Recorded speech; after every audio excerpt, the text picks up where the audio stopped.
welcome back to the Constitutionals Podcast. I'm your host, Chad White. If you didn't know, this is the premier podcast for the website cpluscomedy.com. Like I just said, it's a website. Go there. Welcome back in. Here we are. What's been happening? I pull out the there's a connector that I plug into the Zoom H6 recorder, and then it's whatever it is. It's like a 3-prong, I don't know, and then I have the a 3.5 millimeter thing jack going to an Apple USB-C to 3.5 millimeter thing, and then that's plugged into the iPad. I record maybe 3 podcasts a week if I'm lucky. and then with this thing plugged into the iPad, that's 3 podcasts. I went to pull out here. I'll even show it to you because it's not running right now. If you're watching the video, you can see the 3-prong that I'm talking about. I went to pull this out and it disconnected. It twists off here. It disconnected. And the wires were showing, and I don't know how that happened. I started freaking out. I'm like, oh my gosh. I don't even know what this is called. What do I buy? It works because you just heard the theme song. And also, quite frankly, I did an interview, and I just recorded the intro to the interview. What the hell is going on? It's been a long day. We're in the midst of the NBA Finals. And I was watching the game last night, and I was already tired. I was watching the game last night, and at some point around 9 o'clock, because I wake up at 3:55, at 9 o'clock, I went, I'm going to go to bed. So I went in bed, and I'm watching it on my phone, as I typically do not do. But I was watching it on my phone alongside, what I really like about Samsung phones is that you can split screen, well, Android phones in general, but you can split screen 2 different videos. And I was watching The Simpsons and I was watching basketball. At one point, and this has not happened because I'm pretty good at going to sleep. At one point, I just fell asleep and the phone kept going. And I woke up to a very raucous fourth quarter and I went, I can't pay attention to this. I can't pay attention at all. And I just, I turned it off, and I'm already recording it on YouTube TV, so it's fine. I wake up, I don't see, what my concern is, I see a New York Times alert that says the Knicks have won, which I'm rooting for the Knicks. The Knicks have won. But I forgot what game it was. And I thought I was going to see that. But then I just turned it on. So again, it's 3:55. I turn it on. And I just watched the last couple of minutes of the fourth quarter. And I watched the comeback. I watched the comeback happen, and it was just astounding to see. In the end, I only got like 5 hours or 50 minutes of sleep. I'd typically shoot for 6, but I was very tired. I was not able to take a nap today because I've been working. If my boss is all listening. But no, it's just a very long day of a lot of work. On top of that, I was last night, prior to bedtime, asked if I would join a World Cup draft. I don't watch soccer. I don't even like soccer. But I said yes. I said, why not? I'm not doing anything. I know everybody involved, except for one person, but I know everybody involved. And then, so all day long, the draft started at 10 a.m. And I'm not kidding. For 7 hours straight, we were drafting because we're all busy. And even though I am less busy than some people, it was so funny for it to be like, somebody would be like, it's your turn to somebody else. And we're all commenting and making jokes or getting mad because by hour 6, people were very mad. Like, this is a waste of time. Why are we doing this? I'm pissed, blah, blah, blah. But it's very funny to and like someone's busy, like I can't. I'll be in a meeting for the next hour. I at one point it was me. Hey, I'm going to be talking to a comedian for the next hour or for the next 20 minutes, which turned to 30, I think, in the end. You're welcome. You'll be on the lookout next week. It was a good time, and it was the first time I'd done a draft for or played a fantasy thing for soccer. So, you know what? I went ahead. I'm gonna admit to this. I went ahead and I went to Gemini, and I said, "Give me ideas, please. Give me ideas." I just closed the work laptop. Give me ideas, and I would. And the thing is, I took our list, and I was very, very, very, very detailed because I didn't want to go have a back and forth and waste water and electricity with asking a question. So I was very specific with what I wanted, and then I took the notes and almost immediately threw them out the window because the teams that it suggested were gone.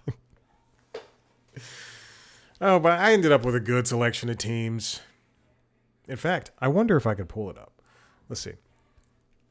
I just watched one of my teams was South Africa, as I wrote down in the text. I was the last one to choose, period. So the last team I chose was South Africa. My teams are Brazil, Morocco, Ivory Coast, Iran, and South Africa. So hopefully I win some money from that, or I at least win my money back. I have to get to second place to win my money back.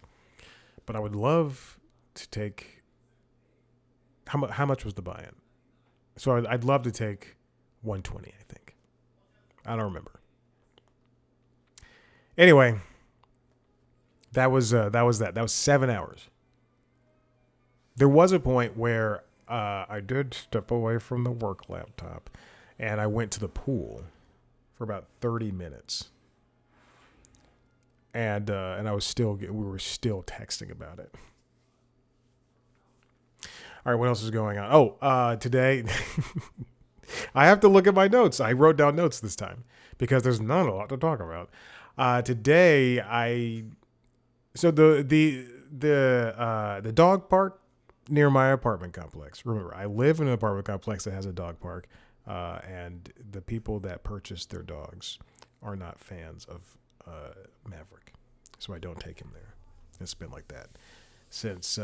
Hey, Saturday is Maverick and it's our 3-year anniversary together. When I adopted him at 6 months, a little baby boy from a family friend, because he was found in the streets, sick. But now he's here with me. And he's had 2 cat sisters, and he loves me and everybody. Anyway, so the dog park is in disarray. There are 2 buildings being built right in front of it, and unfortunately, it's affecting the enjoyment of the dog park, and people aren't even showing up anymore. So I just, like the regulars, like for the past year, we've been going at specific times so we can hang out with dogs he knows, including a doodle. He's there. I know I chirp a lot about how people with doodles don't like us, but there have been 2 doodles that enjoy his company and play just as hard as him. It is crazy. It's so great to see that. But now even those people are gone. And so now I either have to go to a Fetch, which is Fetch is like a bar dog park, and I don't want to do that. One, you have to pay for it. I don't want to pay, but that's where most people are going. And 2, I don't want to be around, you don't have to, you have to pay to get the dog in, but you don't have to pay as a human. But I don't want to be around, people drinking at 2 p.m. on a Tuesday. Also, I wouldn't take him at 2 p.m. Anyway, I've been walking Maverick more because of that.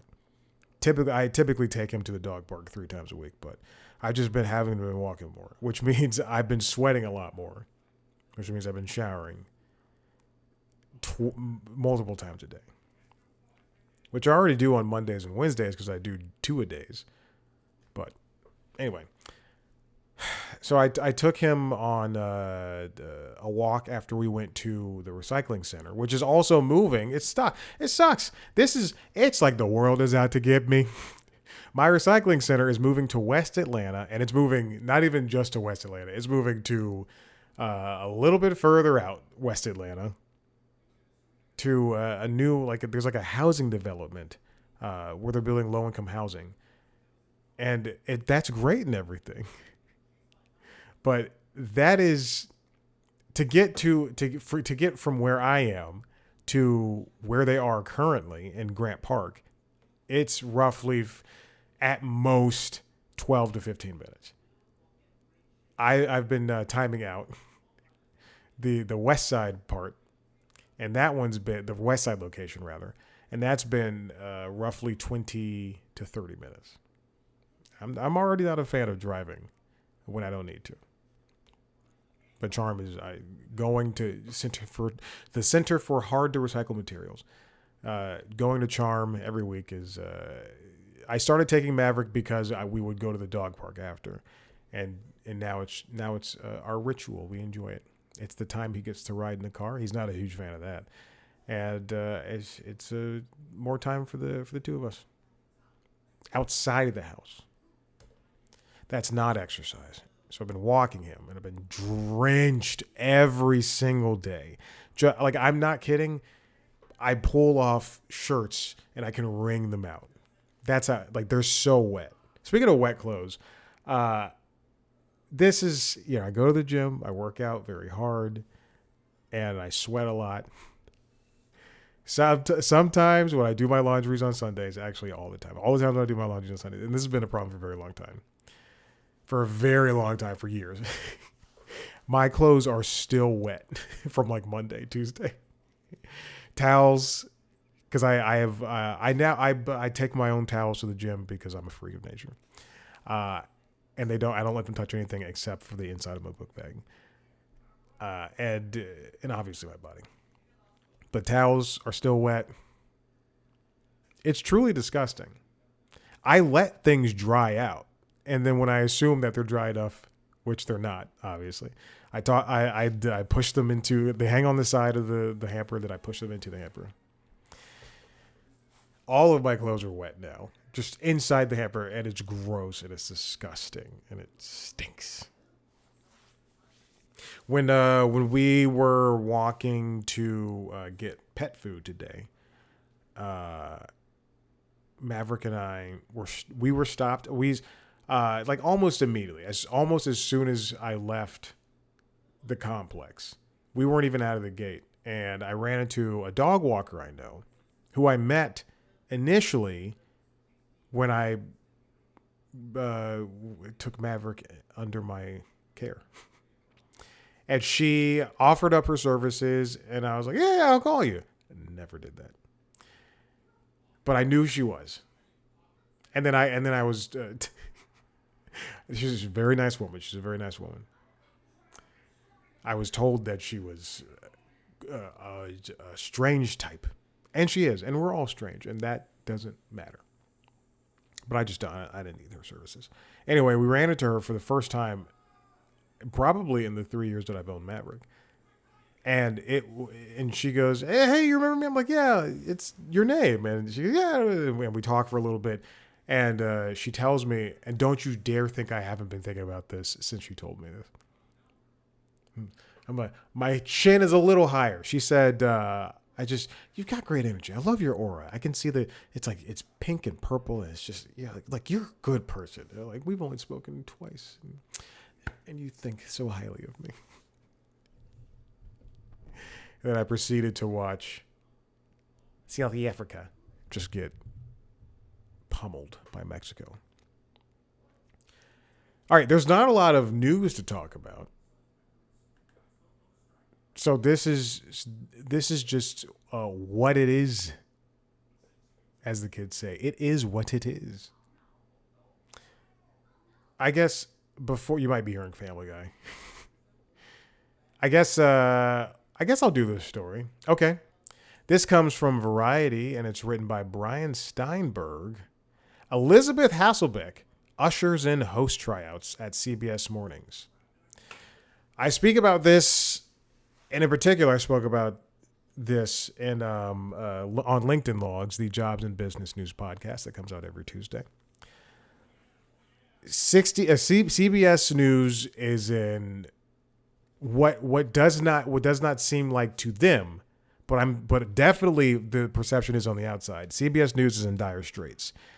In short, CBS when Barry Weiss took over after David what's his face bought the company, Paramount Skydance. Skydance bought Paramount, and he installed Barry Weiss as the head of CBS News, a woman whose credentials are unparalleled to mine. She took over CBS News. She dismantled CBS Radio, which is an institution and still very much needed in terms of reach in America. And CBS News is in upheaval, especially 60 Minutes, which saw a lot of staffers be let go, including a very fiery Scott Pelley. And the ratings for CBS Evening News have more or less tanked and evened out, more or less. They're finally back at 4 million viewers, but it's not saying much compared to everybody else, especially since they fell. They took a dip after Tony DeCopel took the desk over.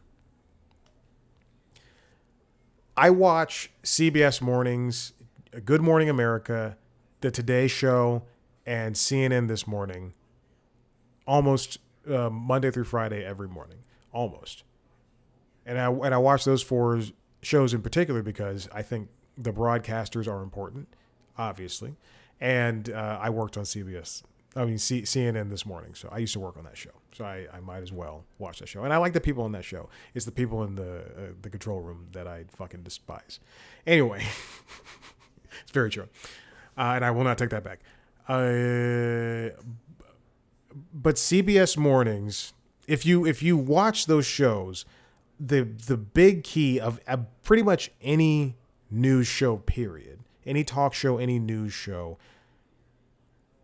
with multiple people hosting, is their ability to ping pong off of one another, to have conversations, just to have relationships, because we see those relationships on screen. And if somebody is not genuine, or if people seem like they hate each other, that's probably what it is. For Good Morning America, I've been watching for a long time, not as long as I've been watching like Today Show forever. And CBS Mornings, I was watching, I think my first episode was after Charlie Rose got in trouble. That was like literally my first episode, was the one after the one when he was gone. But for GMA, I think those people don't have any chemistry, and I'm including Michael Strahan, George Stephanopoulos, and Robin Roberts. I don't think any of them have chemistry. I think that they bring in people way too often to that desk, to sit at that desk. For morning news, the most important part is to get the news out there. The second most important part, in my eyes, is to have people who can deliver the news and do it every single morning, and it's people you know and it's people you trust. Because viewers, whether the people on the other side of the camera like it or not, and whether the viewers like it or not, there's a dynamic, there's a parasocial relationship that is created that is a very important aspect of why people continue to come back. You turn on the TV at 7 a.m., who do you want to see? And for GMA, none of those people have any chemistry. They're always cycling. It's fascinating. They're always cycling people in and out of that desk. There shouldn't be 5 people at the desk in the morning at 7:18. Let the 3 people who were hired to be the main anchors do the show. Today Show does that very well. They don't invite people to the desk all the time. And in fact, they just make their correspondents do stand-ups.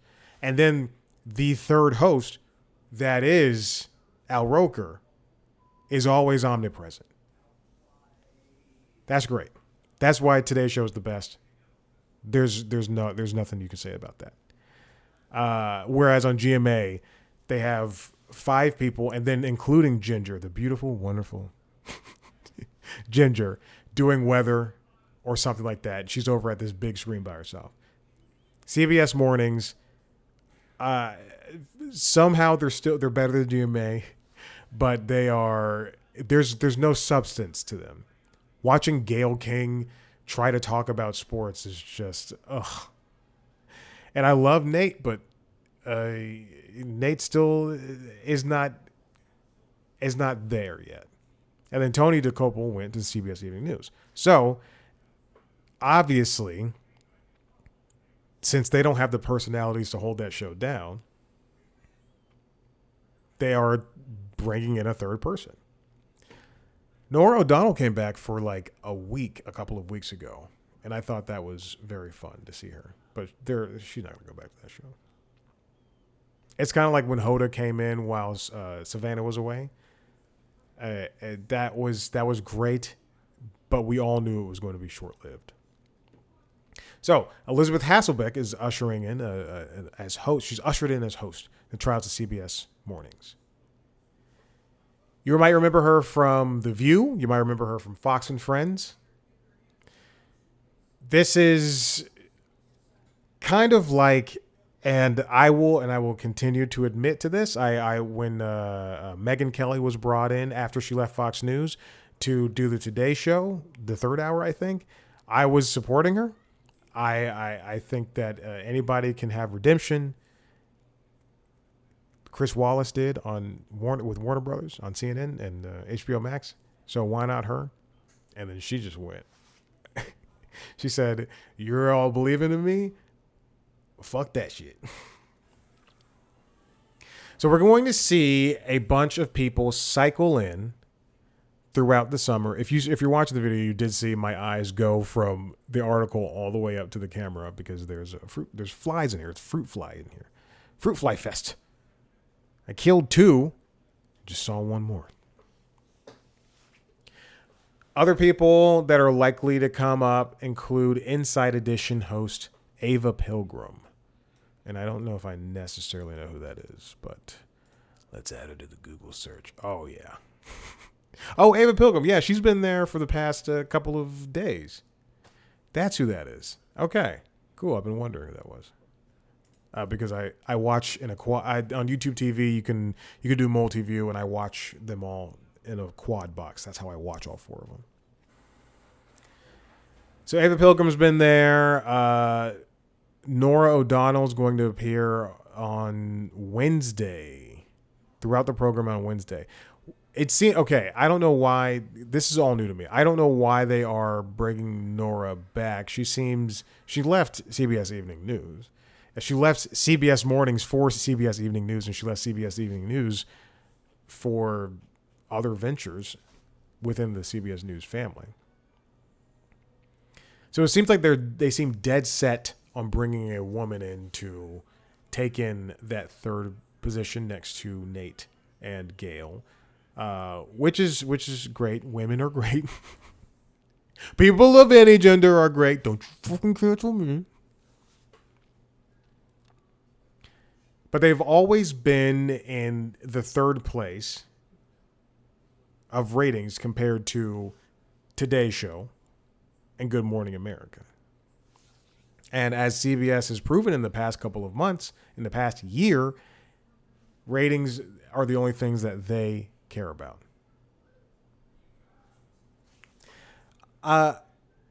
Again, I rail against Barry Weiss and now Nick Bilton, the man she hired to run CBS 60 Minutes, rather. But I would like to think that bringing in people like Elizabeth Hasselbeck, who is a former Fox person, is just a way of them trying to keep things measured, and they're not bringing and for what it's worth, I can't think of anything off the top of my head that Elizabeth Hasselbeck has said that was out of pocket, as the kids say. Vlad Dutier and Adriana Diaz have already been the beautiful Adriana have already. If you, I feel so bad because I used to do this with my ex, and I would watch TV. I like if we're watching the news or if we're watching a show or a movie, I used to be like, God, that woman is so beautiful, like in front of her, and be like, oh, I love her. She's so. I just want to fight. Oh, let me Google her and see if she's single. I do feel bad about that. Anyway, but Vlad and Adriana have been doing that third host thing for a little bit. I believe Adriana already hosts the Saturday show with the wonderful, beautiful Kelly O'Grady. And Adriana, just both of them. They've already been doing that. And I think now at this point, CBS Mornings is just not trying to compete as much with GMA or Today Show. They didn't report on Scott Pelley's firing because I was cycling the day I was watching it. I watched those shows while I cycle and after the gym, and I was cycling, and they didn't cover that. They covered a story that didn't matter, and I can't remember which one. That's why I can't remember it. But Scott Pelley was the lead story for GMA and Today's Show. And then this morning, the day after the Knicks beat the Spurs in the last second of the game, of the fifth game, the fourth game, I guess. Their lead story was that, as opposed to what also happened last night. Breaking news: Iran and the U.S. trade strikes, but they're supposed to be on a ceasefire. It's just stunning to me how they choose to be willfully ignorant to the world around them in a bid to be the most accessible show. When the fact is, that comes from the cast of the show. I remember distinctly, and I'll move on after this. I remember distinctly when CNN was trying out a show with Caitlin Collins, Poppy. Oh, jeez, is it Poppy Harlow? It is Poppy Harlow, and oh Jesus, oh gosh, Don Lemon. Yeah, that's it. And those three were hosting, I believe, CNN this morning. That the original version, they were hosting that because I was there. I was at CNN at that point, or I guess I was at Cartoon Network at that point. Anyway, they were hosting that show, and they were announced, and those are like, you know, two of them would eventually become megastars. Even though Don, I guess, was like the biggest star at that point, and he knew it. But those three were hosting a show, and they went to a basketball game with David Zaslav. And I remember also David Zaslav was at the game last night. He was sitting with Larry David. I hate it. And he was wearing a backwards hat, and he was already in his billionaire douche garb, a puffer vest. You're in New York. It's hot. He was in a puffer vest and jeans and a short sleeve shirt, and the puffer vest was zipped up, and he had a backwards hat on. And like, you're 60 something years old. Jesus Christ, I fucking hate that guy. Anyway, and I do hate him because I don't have a job at Cartoon Network anymore. He's the reason. He was. What was I talking about? But anyway, he took them to a game. I assume the Knicks. He took them to the Knicks game, and there was video of them in the crowd, and I just went, those are four people who have nothing to say to each other. And and that's my point. You can bring in any of these people, but you have to have chemistry, and you have to have a reason for being there, because otherwise the audience isn't going to follow. And I think that's just what's important. All right, I'm moving on. This next one comes from Deadline, written by Jake Cantor. Doctor Who set to be off air for years amid a creative regeneration that's failing to spark enthusiasm among producers. Well before Ncuti Gatwa left the role of Doctor Who, of the Doctor, excuse me, and I wouldn't say well before, it was maybe like a couple weeks before, we kind of knew that the show wasn't coming back yet on Disney Plus, if at all. At that point, it had been two series as well as 3 specials that all co-starred Dave Tennant, kind of reminding you of what Doctor Who was and then showing you what it was going to be. And for what it's worth, every single one of those was good. I enjoyed both seasons of Ncuti's. Oh, and also the Christmas special. I enjoyed both shows, both series, the specials. I enjoyed everything. I enjoyed his assistants or partners, whatever the fuck they call them. I enjoyed them as well. The young ladies who were on tour with the Doctor Who. He plays bass, and that's it. Bass and cymbals. And unfortunately, this show was very expensive, no matter which way you put it.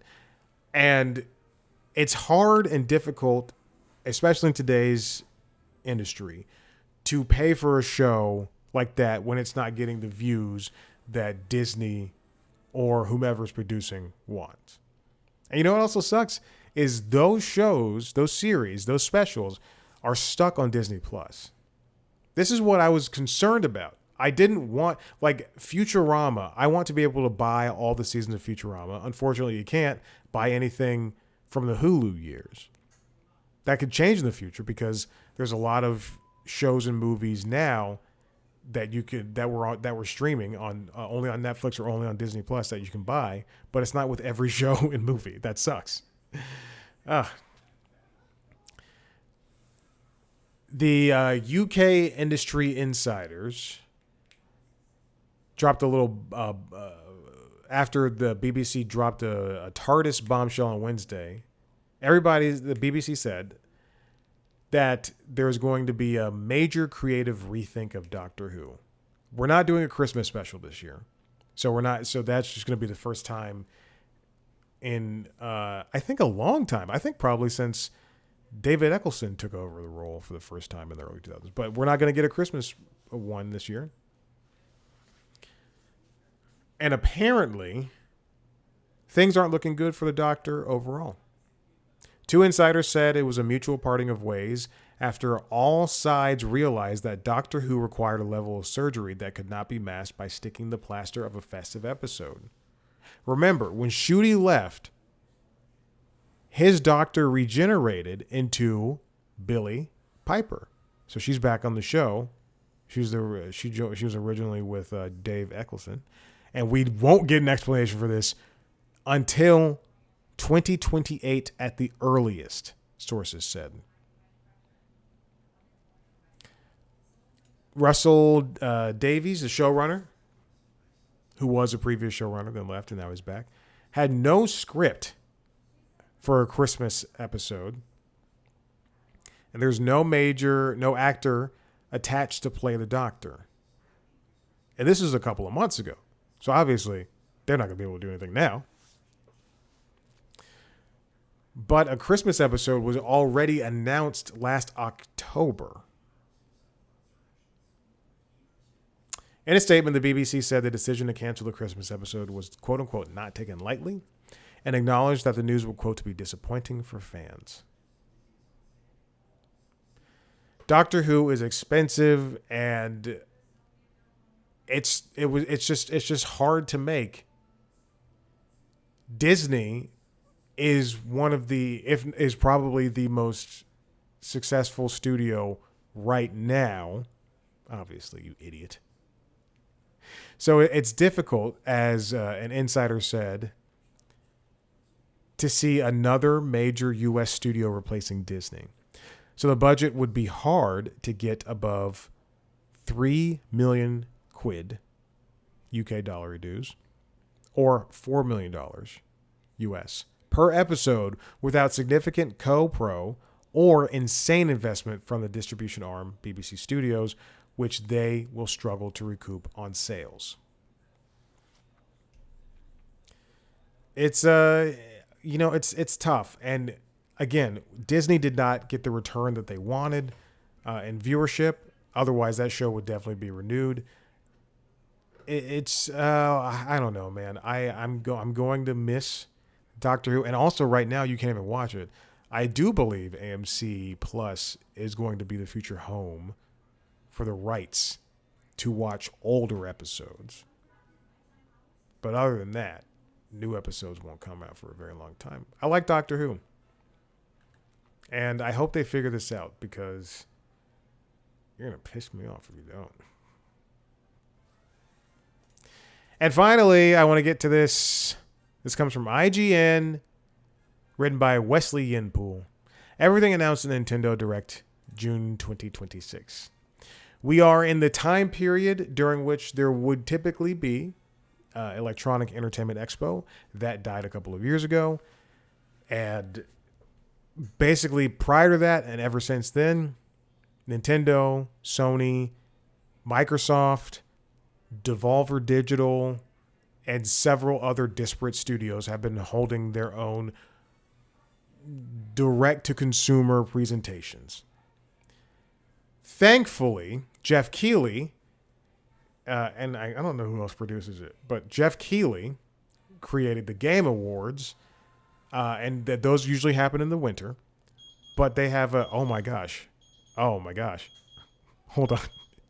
Something is happening. There's a timer happening, and I need to stop it. Give me 45 seconds.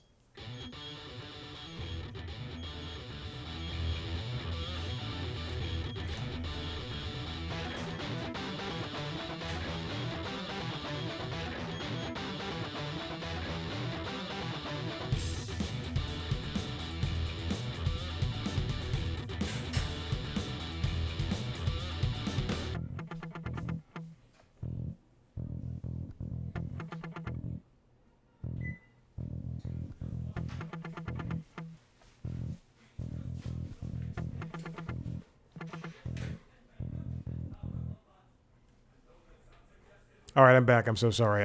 I'm in the middle of cooking dinner, and my timer. I didn't realize how long I've been talking, but the timer went off. Anyway, so Jeff Keighley, his Game Awards, they have taken over the mantle of an E3 like event called Summer Game. Oh shit, what's it called? Summer Game something? Summer Game Fest. Summer Game Fest. The most aptly named thing. Where they hold an E3 like in general press conference and they show off games. So that started late last week, like Friday. And they showed off a bunch of games, and that was great. Sony had something, a state of play, and they showed off games. That was good. Xbox did it on Sunday. That's been their spot for as long as I can remember. So that was good. And then Nintendo did theirs on Tuesday, I think. And in theirs, I'm not doing Sony, I'm not doing Xbox. Sorry.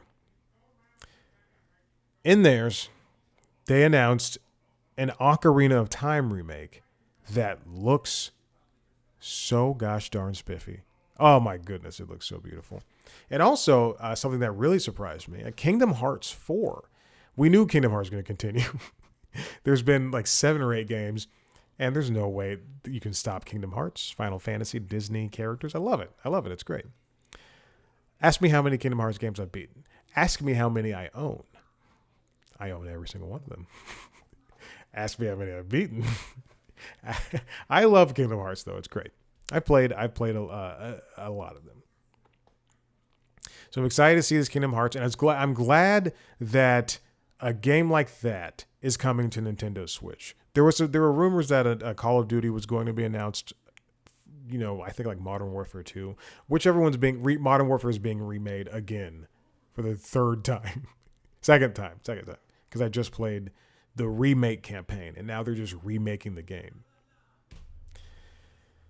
But I'm glad that these companies are supporting the Switch too, because it's a powerful little system, and if you can't figure it out now, for what it's worth, the Nintendo Switch was a low powered device, and I'm so surprised that some really great third party games were up and running on it. I'm surprised that even some first party games were up and running on it. The Switch 2 is what the Switch should have been. And the Switch is a great system. The Switch 2 is what the Switch should have been.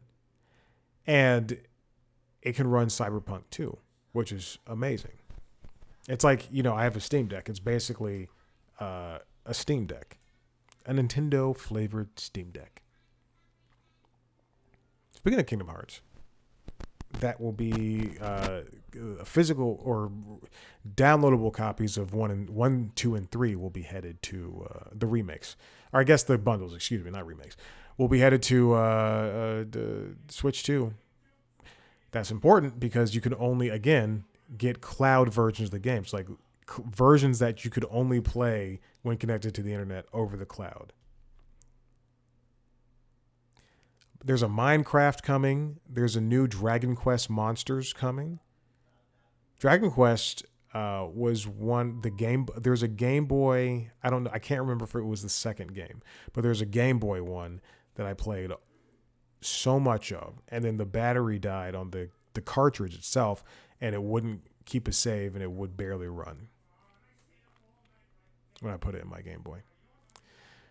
They announced the Star Fox demo. There's a Star Fox game coming to Nintendo Switch 2 a day before my birthday on June 25th. And it will, but you can play the demo now. There's a new Nintendo Switch Sports Resort. If you remember the Sports Resort game from Wii U.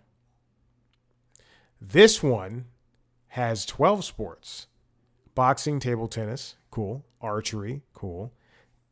Tennis, volleyball, cool. Bowling, basketball, okay. Basketball, interesting. Golf. And one I missed in the trailer because I was probably answering an email. Thumb wrestling. So there you go. There's also going to be skateboarding, power cruising, and prop plane. There's a new Xenoblade game coming. I've never played a Xenoblade game, and also there's like 3 versions of the first 3 games across like 4 Switch systems. No, I mean not Switch, Nintendo systems, and also it's like Wii, I think, Wii U, and Switch. So 3. In an hour and 11 minutes, Jay-Z was born. That's a reference. Devil May Cry 5, Lies of P, Lords of the Fallen 2. Those are all games that are already out, but they're coming to Switch 2, and that's going to be great. They kept talking more about the new Fire Emblem. Nintendo's doing something that I'm not a huge fan of. And they're charging more for physical games, like $10 more. So they'll release a game at $70, but then if you want the physical version, it's $80. That's ridiculous. There are people like me who are collectors, and it's just, even still, don't charge people $80 for this game on this proprietary cartridge. This is like, that will be the death of gaming. Well, that and having to, put money into a game you've already bought, like sports games, essentially. That's frustrating. But anyway, it sets a bad precedent. And also, my concern is, at least with PlayStation, with some PlayStation, and with mostly a general amount of Xbox, I have games on there from PS4 and Xbox One, or in the case of Xbox, also Xbox 360 and just regular Xbox. Like, I have games from all of those systems, and you can play them mostly on your current modern day systems. For Nintendo, the Switch is the first time they've had and I know I'm using this word a lot, accessible, downloadable games. We're in that. By that I mean, it's the first time that I can have a Switch and download a game and then delete it and then re-download. I don't think you could do that on a Wii. I don't know. You probably could do it on Wii. That would make much more sense. But then it's connected to your profile, your Nintendo profile. So my hope is that just like with the Switch 2, hopefully if there's a Switch 3 or if whatever next console they have, it's all tied to the same thing. So we're not rebuying games. And if you're going to do that, Nintendo, then keep selling us the old games. I want to be able to have Super Mario World for the rest of my life on one thing.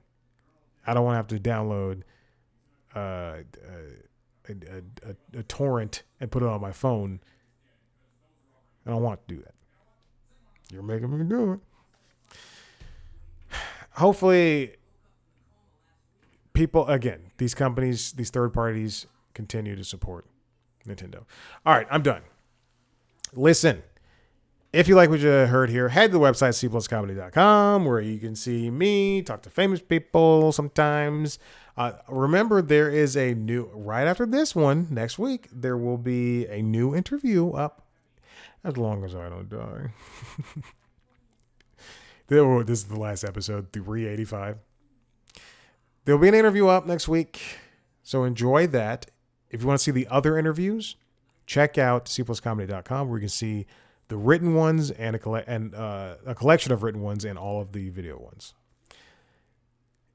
If you want to see a video version of those interviews, as well as this podcast and the other podcast, Late Night Lately, the Late Night Show. There's a monologue now. And LinkedIn Logs, the jobs and business news podcast. There's no monologue, but it's very analytical. Head over to youtube.com/C+Comedy. You can also follow us on social media at C+Comedy. Subscribe to this podcast wherever you get podcasts. Social media, C+Comedy, Blue Sky, TikTok, Instagram, YouTube, me, C+Comedy, me, at Chad Black White. We'll see you next time. Bye.